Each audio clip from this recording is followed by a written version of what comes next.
c'est à sa demande qu'on a fait cela. Et donc, je vous laisse vraiment 45 minutes de liberté et de bonheur avec Dafir. Merci Dominique, bonjour à tous. C'est un honneur pour moi de figurer en tête de liste pour inaugurer cette matinée. Donc la présentation va être autour donc, de la présentation de Gatewatcher comme étant donc, notre NDR qui a été installé il y a de cela déjà 2 ans et demi à l'université Mohamed V de Rabat. Et donc le plan de la présentation va être tout d'abord une mise en contexte, suivie donc, du rôle du NDR dans la stratégie de cybersécurité, donc juste un très très bref rappel, et donc une présentation des fonctionnalités spécifiques à Gatewatcher qui n'existent pas chez les autres NDR, et suivi donc d'une mise en œuvre de Gatewatcher à l'UM5, donc notre use case exactement, les perspectives au niveau de notre université, et enfin donc une petite synthèse. Alors je vais commencer ma présentation avec la référence Gartner, qui a donné son témoignage par rapport à Gatewatcher, en parlant plus précisément de son module Ionic. Donc, en disant que Ionic était la plateforme NDR de Gatewatcher qui fournit une cartographie des cybermenaces, une analyse comportementale augmentée par l'intelligence artificielle et une vision en temps réel à 360 degrés sur l'ensemble du réseau. Elle peut être déployée on-premise et dans le cloud. Aussi, donc, les analystes de Gartner disent que ce moteur d'analyse Ionic...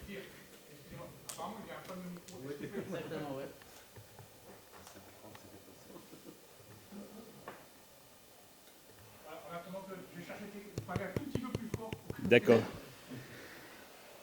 C'est bon? Au fond, vous arrivez à m'entendre? C'est bon? D'accord. Alors, le premier témoignage d'Ionic est renforcé par un second qui dit que le moteur d'analyse Ionic comprend un moteur d'analyse de fichiers qui va s'appuyer sur un antivirus tiers, une sandbox, des signatures IDS, des données sur les menaces et du machine learning supervisé pour détecter les activités malveillantes. Ionic permet aussi donc une réponse automatisée en tirant parti des intégrations d'API.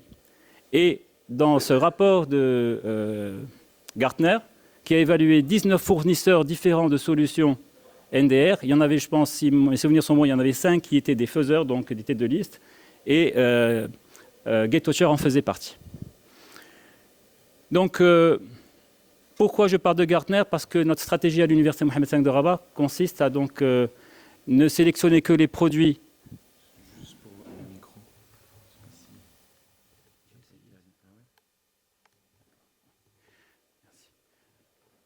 Donc, à ne sélectionner que les produits qui sont référencés dans Gartner, dans le cadran.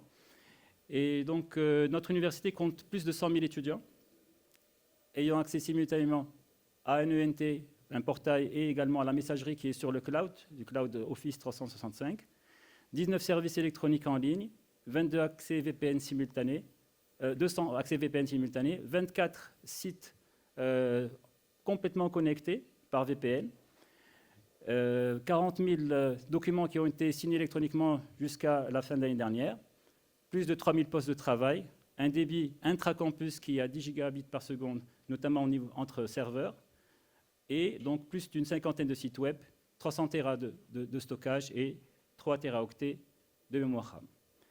Alors, pour pouvoir supporter tous ces services, à l'université Mohamed V, donc nous faisons appel donc à, nous avons mis en place soigneusement un data center qui se base sur des serveurs hyperconvergents, notamment Nutanix, des firewalls en licence illimitée, notamment Checkpoint, un WAF pour protéger nos sites web basés sur Barracuda, et les accès ont été sécurisés par Walix. Donc tous nos produits, si vous remarquez, figurent dans le cadran de Gartner.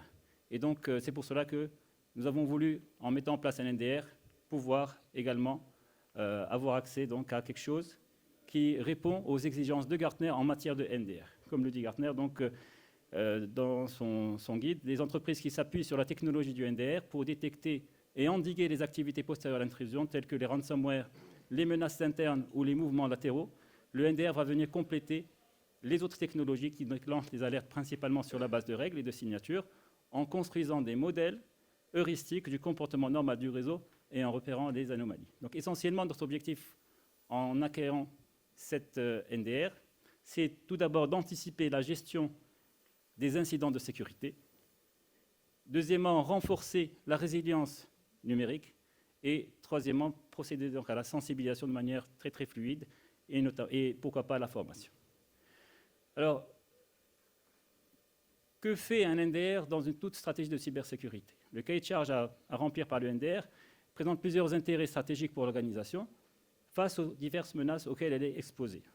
Premier intérêt stratégique, c'est la prévention des fuites de données sensibles. Comme vous le savez, les solutions peuvent identifier les mouvements de données anormaux ou non autorisés, ce qui permet donc d'arrêter de détecter d'abord, puis d'arrêter de stopper très rapidement toute tentative donc, de fuite de données. Deuxième point qui est extrêmement important, c'est l'amélioration de la conformité. D'abord en respectant les régulations qui sont en vigueur, mais également en procédant à des audits et des reportings qui sont tout à fait normalisés.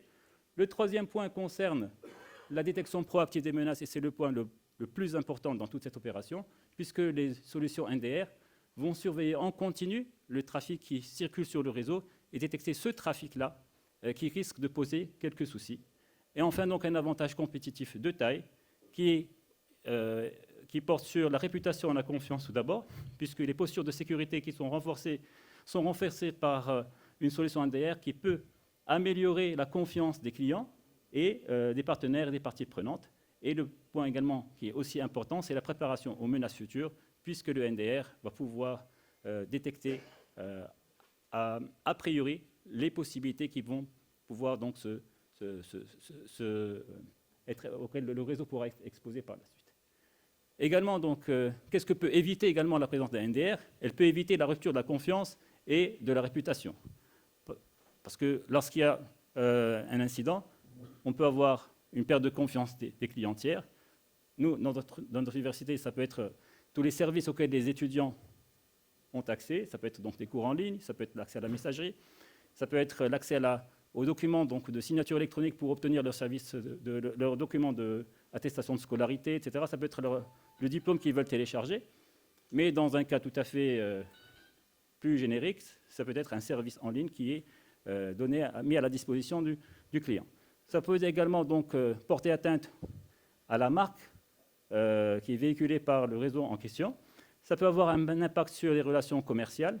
Ce n'est pas quelque chose qui est très visible à l'université, mais dans le secteur privé, mais également dans le secteur public. Lorsqu'on donne des services en ligne, lorsqu'on fournit des services en ligne, l'administration est tenue donc, de donner un certain nombre de garanties quant au service qui est fourni, et ainsi donc, des répercussions sur le domaine financier, parce que tout incident peut avoir des répercussions financières, notamment, donc, par exemple, les ransomware.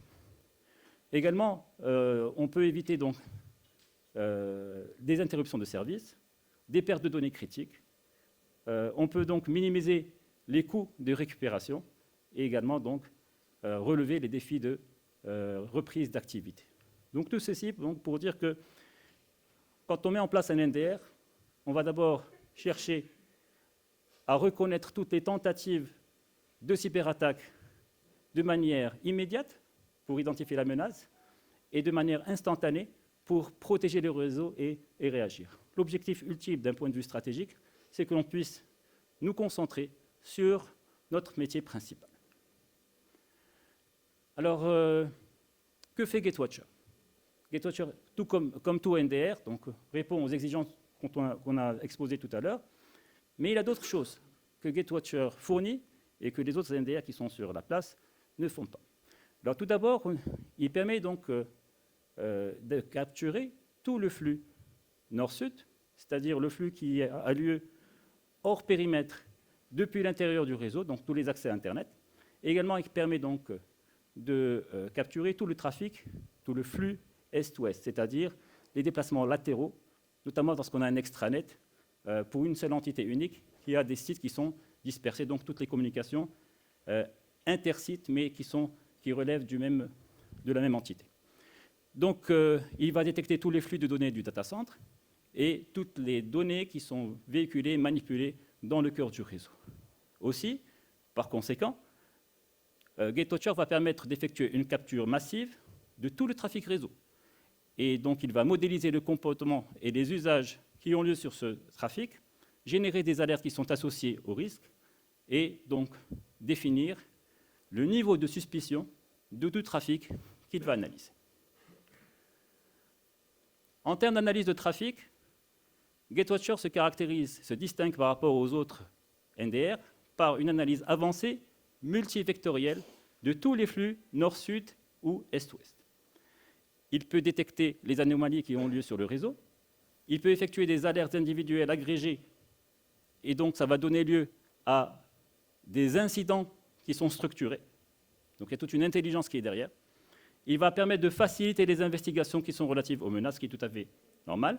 Et comme conséquence immédiate, il va réduire drastiquement le temps entre deux détections et le temps aussi de réponse à une menace qui est détectée. Ça aura comme avantage de réduire l'effort ou la fatigue lors de l'analyse, parce que c'est l'essentiel, la difficulté que l'on rencontre lorsqu'on travaille dans le métier de la cybersécurité, c'est comment faire la bonne analyse à temps et extraire les bonnes conclusions pour pouvoir agir. Il va également donc faire de l'analyse sur du vrai trafic, alors que souvent en cybersécurité, on est exposé à du trafic, bien à des activités qui ne sont pas tout à fait normales. Or là, on se base sur du trafic qui est échangé sur le réseau, donc qui n'a pas subi de changement, de modification du trafic qui est réel, et qui traduit une activité qui est réelle. Donc ça va traduire une activité mal intentionnée, réelle également, et il va donc pouvoir effectuer une détection parfaite des attaques qui ont utilisé les canaux cryptés grâce aux algorithmes du machine learning. Les spécificités de cette approche GateWatcher sont au nombre de 4 au moins. Premièrement, il se base sur une approche multivectorielle qui est basée sur plusieurs moteurs d'analyse. Deuxièmement, il est basé sur les risques qui sont associés aux utilisateurs à la fois et aux actifs. Troisième point, c'est que son approche est basée sur le mapping. Et quatrième point, qui est le plus important, le plus intéressant aussi, c'est qu'il se base sur l'intelligence artificielle et sur le machine learning. Nous allons voir ça plus en détail. Premier point qui est relatif à l'approche multivectorielle, on dispose donc d'une multitude de moteurs qui permettent à GateWatcher de gagner en efficacité pour la détection d'une menace, quand on est en train d'analyser du trafic. Ce n'est pas une seule analyse qui aura lieu, chaque moteur va analyser en fonction de la situation. J'en cite quelques-uns, les plus importants, du plus simple au plus compliqué. Le moteur d'analyse GRIP, qui permet l'analyse statique et caractérise le fichier. Le moteur GoSM, qui permet de détecter et d'analyser du shellcode. Le moteur Malcore, qui permet d'analyser de manière heuristique avec des antivirus via 16 moteurs antivirus, avec une performance d'analyse qui va aller jusqu'à plus de 6 millions de fichiers en 24 heures. Vous avez également donc le moteur GDG ADetect, qui va analyser les noms de domaines pour détecter des domaines générés par un Domain Generation Algorithm. Et il a une grande utilité pour pouvoir identifier donc tous les comportements qui sont malveillants. Également, vous avez donc le moteur Nest, qui va faire une analyse dynamique qui permet d'exécuter le fichier sur une machine virtuelle et analyser son comportement. Et ensuite, donc, vous avez RetroAct, qui lui va prendre plus de temps pour faire une analyse de menace en faisant une détection en post-compromission. Ça veut dire qu'on doute qu'il y a un problème sur ce fichier-là, donc on le met de côté et on va le réanalyser de manière beaucoup plus approfondie par la suite. Deux autres moteurs qui ne sont pas moins importants, Seekflow, qui fait l'analyse de l'ensemble du trafic du réseau et qui peut, suivant des règles, générer des alertes, des métadonnées ou des contenus. Et là, je vous signale qu'il y a plus de 85 000 signatures qui sont identifiées. Et le Codebreaker, qui permet donc de détecter des techniques d'exploitation offusquées, discrètes et sophistiquées, le désencodage de payload encodés et la détection de shellcode polymorphe. Aussi, donc, j'avais dit que son approche était basée sur l'association des risques avec les utilisateurs et les actifs. Donc ça, c'est plus quelque chose qui est relatif à une activité de type SOC. Et donc, ça va donner au SOC la latitude d'évaluer le niveau de l'effort qu'il va associer à une investigation. Si on prend l'exemple, par exemple, d'un Zero Day Detection, la technologie qui sera déployée va permettre de réaliser l'existence d'anomalies, de choses suspectes, et donc de faire du Zero Day. Troisième caractéristique qu'on avait citée, c'était le mapping, puisque GateWatcher va lier systématiquement utilisateurs actifs et alertes.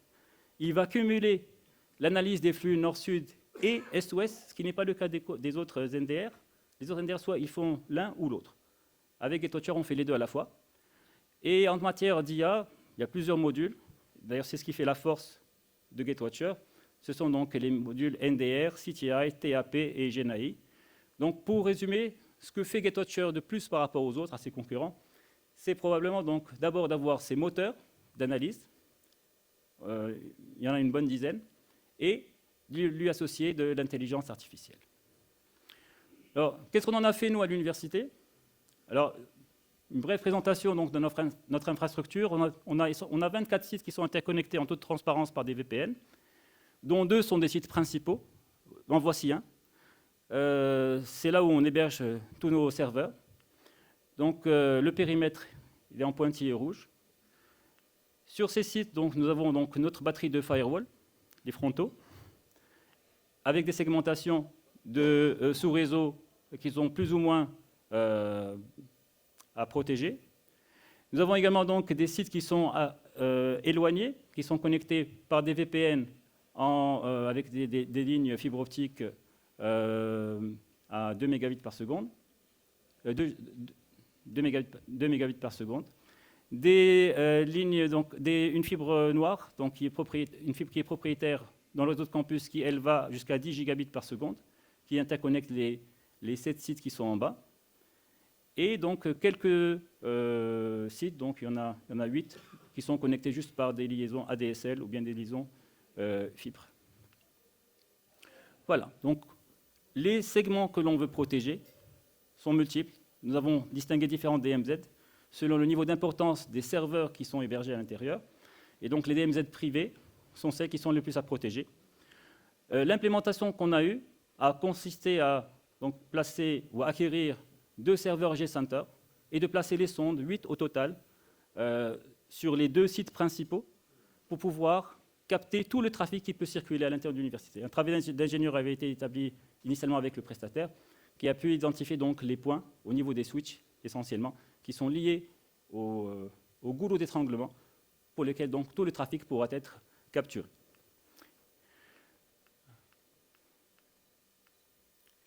Donc, une fois ce travail d'analyse effectué, donc nous avons donc, pu, dans un second temps, donc, installer les serveurs, commencer à générer les premiers trafics, les capturer, faire nos premières analyses. Et la phase la plus avancée de notre implémentation a consisté à lier GateWatcher, donc les G-Center, avec nos firewalls, avec notre WAF. Pourquoi? Pour que l'on puisse augmenter l'efficacité de ces équipements qui sont externes à GateWatcher, mais pour lesquels GateWatcher propose un interfaçage qui permet d'interagir. Et donc, lorsque GateWatcher identifie une menace, identifie une vulnérabilité, un trafic qu'il faut bloquer, c'est lui qui va, avec son intelligence, envoyer à travers son connecteur vers le firewall checkpoint, à titre d'exemple, un ordre pour bloquer le trafic. Ça voudra dire que checkpoint ne fonctionne pas juste avec ses règles à lui, il va avoir une interaction avec GateWatcher pour pouvoir augmenter son activité, la rendre plus performante pour du trafic que lui n'a pas détecté, mais que GateWatcher a détecté de manière immédiate. C'est le cas également du WAF Barracuda, parce qu'il y a également un connecteur pour Barracuda. Si on consulte le site de GateWatcher, on verra qu'il y a plus d'une trentaine, je pense, de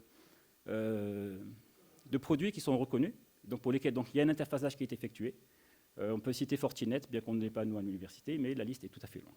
Et donc, comme conclusion, ceci va aider à prendre des décisions par les autres équipements qui ne peuvent pas être détectés par ces derniers, mais dont GateWatcher, à travers ses moteurs et à travers ses modules d'IA et de machine learning, a pu identifier. Je voudrais partager avec l'assistance un use case qui nous a été très très utile après l'acquisition de GateWatcher. On a eu donc avec nos partenaires des diagnostics qui ont été faits, des remarques qui sont revenues systématiquement nous disant qu'il y avait une certaine turbulence anormale qui existe au niveau de notre réseau et donc certaines choses que l'on n'arrivait pas à détecter au niveau de notre firewall ni au niveau de notre WAF, mais des activités qui sont assez douteuses. Lorsque nous avons acquis GateWatcher, on a pu donc remonter tout le trafic et procéder aux analyses. Et donc, on a fait appel à l'équipe Purple Team de Gatewatcher dans le cadre d'une investigation qui a concerné un incident qui a touché l'université, justement. Et donc, voici donc ce que Gatewatcher a pu identifier, entre autres, parce que la liste est tout à fait longue. D'abord, une grande quantité de données qui sont envoyées avec des serveurs qui appartiennent à Telegram. Ensuite, une communication avec des serveurs de commande et de contrôle ou de livraison de malware. Troisième point, une activité SMB qui était suspecte. Quatrième point, des services d'accès à distance qui étaient utilisés mais qui n'étaient pas autorisés a priori. Cinquième point, c'est l'utilisation de divers services d'hébergement de fichiers ou de services de peer-to-peer. Et enfin, le recours à l'utilisation de services DNS dynamiques. Alors, dans un premier temps, la Purple Team de Gatewatcher a relevé une quantité importante de requêtes sortantes vers des serveurs qui appartiennent à l'entreprise des Telegram, à travers donc d'abord du trafic tout à fait brut, mais qui a été évidemment traité, analysé, donc qui est sorti sous forme de graphes, d'histogrammes. Et donc ce service, répertorié par Gatewatcher, est très largement utilisé dans le cadre d'exfiltration chiffrée de données, parce qu'il permet aux attaquants d'opérer de manière anonyme. Et étant donné que la nature de l'attaque voulait que ça soit un accès qui soit anonyme, le nombre de requêtes nous a mené à soupçonner que ces requêtes correspondaient à des tentatives d'extraction de données depuis le réseau de l'université. Et bien qu'il puisse s'agir d'un trafic légitime, avec l'aide de Gatewatcher, on a pu donc nous assurer que c'était des tentatives d'extraction. De plus, on a remarqué que la quasi-totalité de ce trafic était en provenance d'une adresse IP unique interne au réseau. Donc ça pouvait laisser supposer que cette machine était compromise. Mais là encore, donc, avec Gatewatcher, on a pu donc se rendre compte, avec des analyses plus poussées sur la nature de l'adresse IP, que en fait, c'était notre serveur proxy. Donc, trafic identifié, mais non suspicieux. Là, il n'y avait pas de problème. Troisième point, donc, en continuant les recherches, l'équipe de Gatewatcher a relevé la présence de communications vers des serveurs de commande relatifs à des infostealers et à d'autres malwares qui ne sont pas identifiés. Donc, voici donc quelques-uns, je les cite, Amadé, Argus, WPVCD et ViperSoftX, ne sont pas les seuls. Et donc, là encore, il était important de prendre compte de la topologie pour interpréter ces résultats. Et il semblait que les deux adresses IP qui sont citées soient des contrôleurs de domaine et que ça ne soit pas un relais. Donc, il semblait donc que notre serveur DNS ait été donc utilisé comme relais pour pouvoir faire ce trafic. Autre constat, c'est que Gatewatcher a identifié un comportement différent sur deux contrôleurs pour un service qui est identique. C'était en fait le service OCS Inventory. Et donc, en effectuant son analyse, il a remarqué que sur le premier serveur, il y avait un premier comportement, et sur l'autre, le comportement était différent.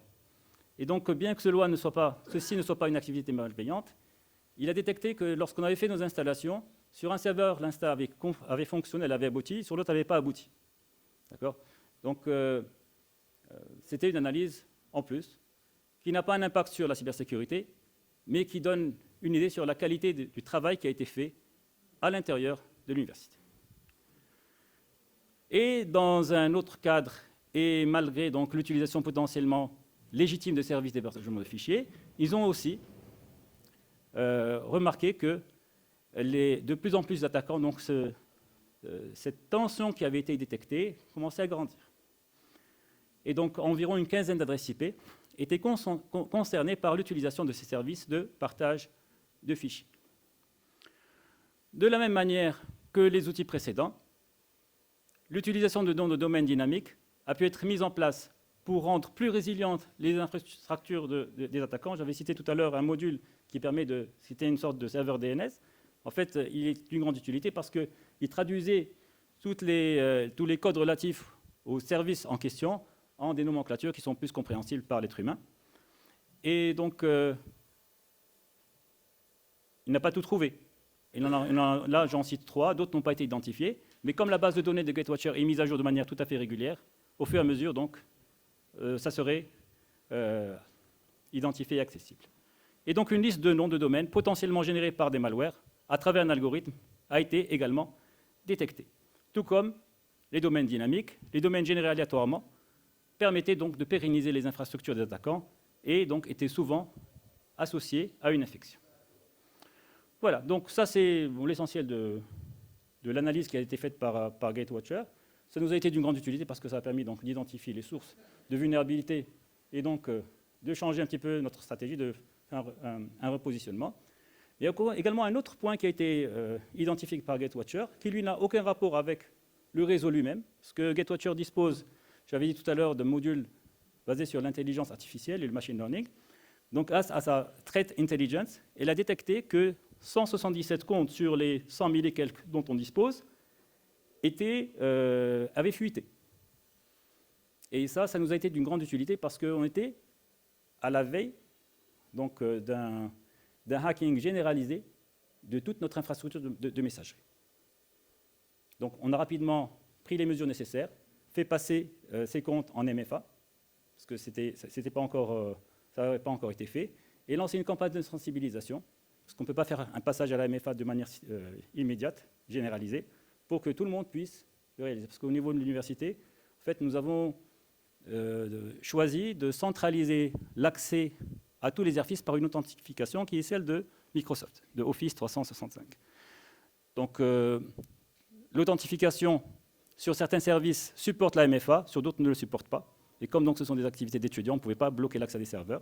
Donc on a fait une migration dans un premier temps, puis commencé donc à faire ce passage à la MFA de manière régulière jusqu'à pouvoir couvrir les 100%. Donc pour 100 000 étudiants, c'est quelque chose qui est un peu délicat si on le fait d'un seul coup. Mais grâce à cette alerte, ça a pu donc éviter pas mal de problèmes sérieux que l'on aurait pu avoir, puisque toute notre politique d'authentification se base sur la messagerie.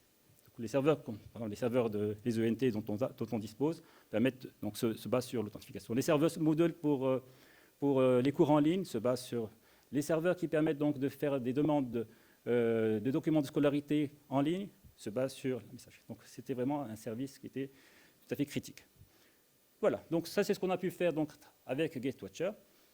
Les perspectives maintenant, bon, parce que c'est un produit qui nous a vraiment beaucoup apporté. Il nous a plu tout d'abord, mais avec son interface qui est tout à fait conviviale, qui permet de faire une analyse.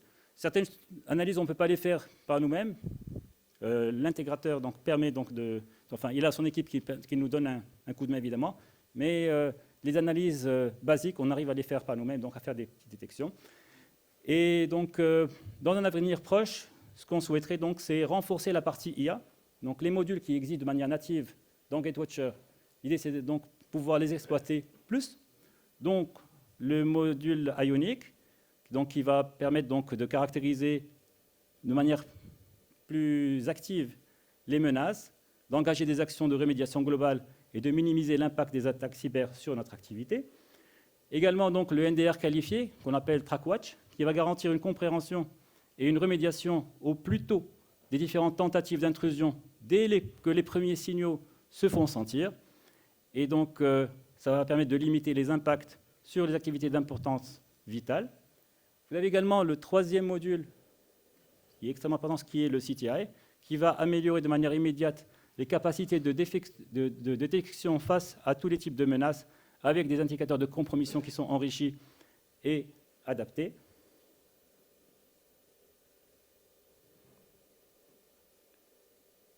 Voilà. Et donc, tout ceci pour pouvoir aboutir au final à un SOC qui va permettre de jouer tous les rôles qui sont cités, qui sont présentés dans ce slide, avoir un assistant interactif, avoir du reporting assisté, avoir donc un assistant opérationnel cyber, une orchestration et une remédiation, un enrichissement opérationnel et enfin donc tout ceci, donc, ce sont les caractéristiques d'un SOC qui est tout à fait avancé. Tout ceci est possible grâce à l'intelligence artificielle générative dont dispose Gatewatcher et qui est donc mise à la disposition. Autre perspective sur laquelle nous comptons beaucoup avec Gatewatcher, ce sont des perspectives de R&D. Parce que Gatewatcher est une société qui fait également de la R&D. Tout son travail d'ailleurs est un travail de R&D. Et nous, en tant qu'université, nous avons nos doctorants, nos centres d'études doctorales. Et donc, notre matière grise que l'on peut mettre à la disposition et donc travailler sur des sujets d'actualité qui peuvent donc faire avancer la roue de la recherche. Donc c'est un point qui nous intéresse absolument. Et pour conclure, donc, je reviendrai sur le dernier slide de la première présentation d'hier, où il y avait une petite synthèse sur quelles étaient les tendances aujourd'hui au niveau donc, de la cybersécurité. Ben, voilà ce que Gatewatcher nous a permis de faire. D'abord, de mieux définir notre programme cyber pour mieux piloter nos investissements et permettre nos arbitrages. Nous avons une meilleure visibilité sur la cartographie, sur les forces, les faiblesses, sur là où il faut renforcer ou là où c'est vraiment bon, c'est vraiment bien. Elle nous a permis donc de persévérer dans la sensibilisation en variant les vecteurs et en s'adaptant aux populations à risque. L'université, c'est 100 000 étudiants, 3 000 professeurs, 2 000 cadres administratifs. C'est énorme, c'est une petite ville. Et donc, nous avons des populations diverses, des comportements divers, des comportements qui sortent de la normale. Et donc, nous sommes obligés donc, de procéder à de la sensibilisation régulière, à donc, des remises donc, au droit chemin, entre guillemets, lorsqu'il y a un petit dépassement, et donc à la détection des anomalies à temps. Parce que nous, par exemple, en cette période d'examen, nous ne pouvons pas nous permettre d'avoir un blocage sur les serveurs. C'est quelque chose pour lequel on a été vraiment très sensibilisé durant la période Covid, où tout était en ligne. D'ailleurs, ça nous a permis d'avoir une certaine mise à niveau. Et donc aujourd'hui, grâce à Gatewatcher, on peut avoir cette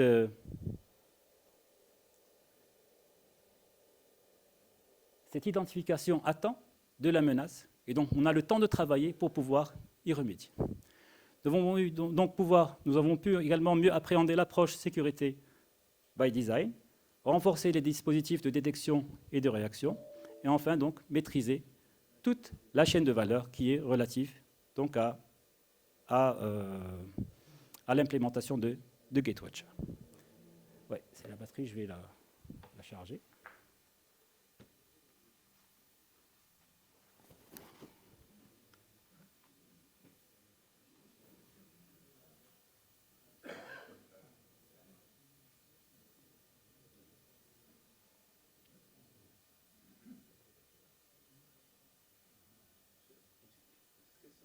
Oui.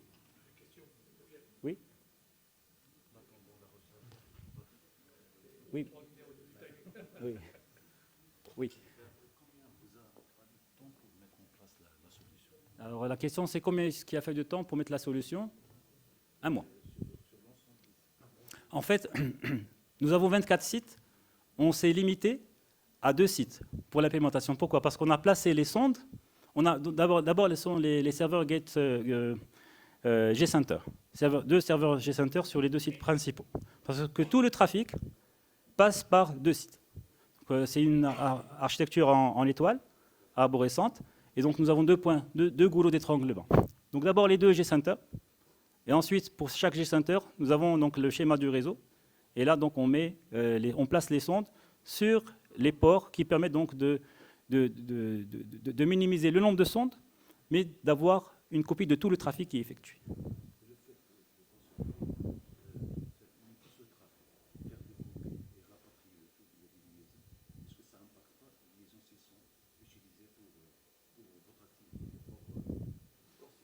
Oui, alors est-ce que ça n'impacte pas sur la performance?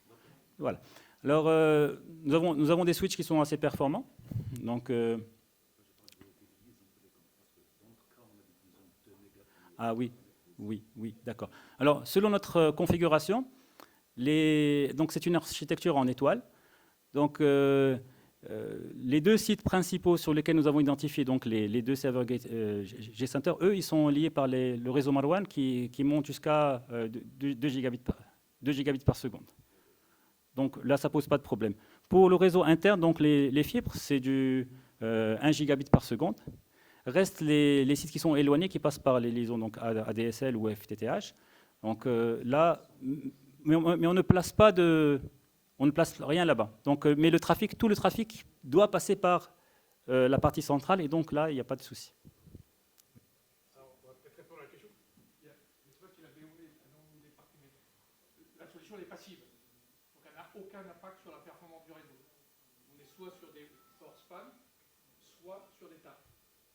Et il est parti, mais la Banque of Africa peut vous témoigner, par exemple, ils ont déployé la solution sur la globalité de leurs agences, 21 agences au travers de l'Afrique, et les sondes sont sur les agences et remontent sur un data center qui est au Kenya via un réseau satellite à 50 mégabits.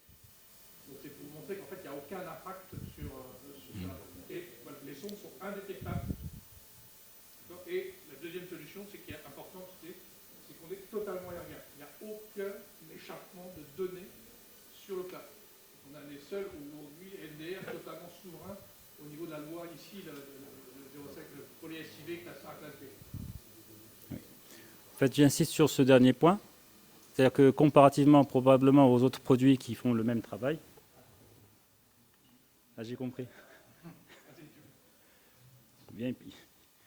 Donc, contrairement aux autres produits qui font le même travail, c'est on-premise. Il y a les deux options, il y a on-premise et sur le cloud. Là, c'est vraiment du on-premise 100%. Vous pouvez tout débrancher, vous aurez quand même une fois que la connexion a lieu, les mises à jour des moteurs, des bases de connaissances a lieu de manière tout à fait transparente. Et donc, ça traduit exactement ce qui se passe au niveau des serveurs de GateWatcher. On a les mêmes vues qui permettent donc de donner la même qualité de la prestation qui est fournie.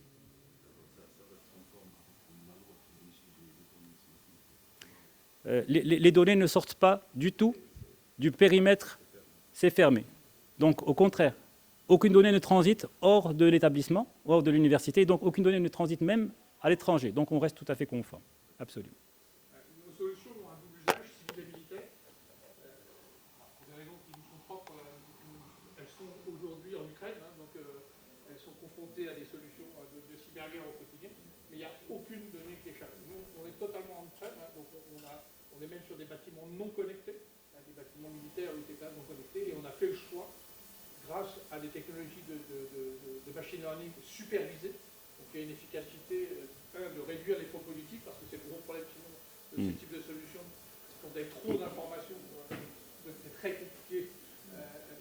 La deuxième chose, c'est de ne jamais envoyer des données, des métadonnées. Certains me disent, oui, mais c'est des métadonnées. Mais WhatsApp aujourd'hui est interdit par beaucoup de gouvernements, justement parce que, l'air de rien, la métadonnée est accessible. Je sais qui parle à qui, quand, quel fichier, etc. Toutes ces données. Voilà. Tout ça, ce sont vos données, que ce soit dans le milieu bancaire, que ce soit dans le milieu universitaire, etc. Ces données sont sensibles et donc nous, on n'exporte rien. Oui. Autre point, c'est qu'aujourd'hui, il y a une tendance à aller sur le cloud. Le cloud souverain existe dans certains pays, pas dans d'autres. Il est plus ou moins mis en place avec des garanties de sécurité, de conformité à la loi, etc. Ce qui est bien avec GateWatcher, c'est que ça vous permet de vous assister dans cette opération Move to Cloud. Certains modules de Threat Intelligence permettent, lorsque vous avez des données qui sont sur le cloud, d'assurer leur suivi, de voir ce qu'il en est. Et s'il y a des compromissions qui sont associées, de vous dire là, ça ne marche pas, et là, ça fonctionne bien. Donc pour nous, ça nous a vraiment été utile, mais c'était vraiment une coïncidence, parce qu'on ne croyait pas que... On l'a découvert au fur et à mesure. Cet accès donc, à toute la messagerie, sur 100 000, d'avoir détecté exactement les emails qui posaient un problème, ça nous a vraiment tiré d'une sale affaire très, très rapidement, sincèrement. On aurait pu avoir des données, enfin de l'information de manière similaire à travers la plateforme donc, de sécurité de Office 365, il n'y a pas de souci. Mais l'effort à faire pour pouvoir identifier, détecter, travailler, puis ça aurait été beaucoup plus lent. Là, directement, vous avez l'identification des comptes, voilà comment ça se passe, et donc vous allez directement voilà. On le fait une fois et ensuite on peut passer à l'autre outil pour... c'est ça, je pense, le point fort, c'est qu'une situation nouvelle à laquelle on n'est pas confronté, qu'on ne connaît pas, là on vous dit, voilà, il y a un problème, et donc peut-être que vous allez apprendre à mieux connaître votre réseau, vos faiblesses, vos points forts, des choses que, donc, vu l'ampleur donc, des outils qui existent, la richesse des manips que l'on peut faire, on n'a pas peut-être le temps de faire le tour de la question sur l'ensemble. Mais là, vous avez vraiment des choses qui sont tout à fait ciblées. Et cette intelligence artificielle permet donc de donner un bon coup de main. Merci Dafir, à double performance. De finir exactement à l'heure. Je pense que ça, c'est les privilèges d'un très grand universitaire qui a beaucoup d'avenir. Merci. Merci. En tout cas, je voudrais juste ajouter que l'université Mohamed V, c'est la première université. Ce n'est pas le dernier client. Et c'est la première université qui a implémenté GateWatcher au Maroc. Et je sais qu'aujourd'hui, donc, beaucoup d'entités du secteur public, privé, donc, ont fait cette opération. Donc on est fiers vraiment de l'avoir fait dès le départ. Il y en a d'autres dans la salle, donc si vous voulez rencontrer, vous êtes bienvenus sur notre stand. Je vais laisser la place après aussi à votre disposition, là-haut, on est avec des t-shirts blancs ici à ZDR, donc voilà, normalement, on est reconnaissable. Merci beaucoup, merci d'être. Merci.